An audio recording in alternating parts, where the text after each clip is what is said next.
So I guess this is a good day to talk about trail etiquette right away. You know, it's different everywhere.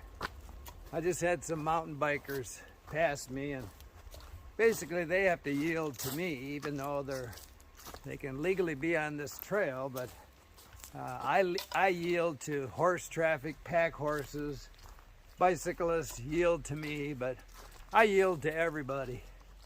It's much easier for me to get off the trail than a mountain biker. And you know, I mean, somebody has to get right in my face to be confrontational. But you know, on the North Country Trail in the UP, huge signs with, you know, no bicycles. But there's 8 billion people on the planet, and half of them can't read, so they bike it with impunity. Same thing on the PCT. You know, I hike in the fall a lot in the Granite Chief Wilderness, just on the PCT by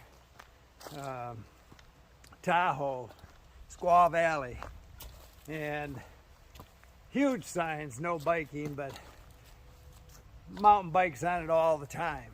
And you know, there's no bike police out there. Even during hunting season, you'd think there'd be rangers or COs or something out there, but they don't have the budget for it. Most of our national forests, especially in the West, you know, might cover 7 million acres, and they might have 6 LE officers who are mostly in the office doing paperwork. So nobody's in the backcountry taking care of it or watching out for infractions like mountain bikes.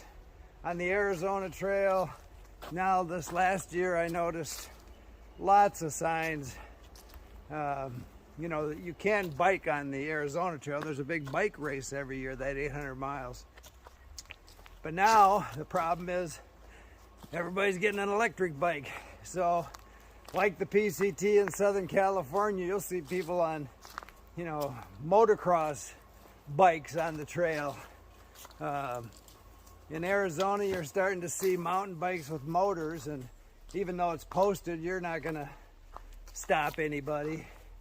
I mean, you know, Arizona Trail went to metal signs because they had so much vandalism and people shooting them up, and you know, the gun toters, they just got armor piercing ammo and still shoot those up. So you know, you're not going to control people.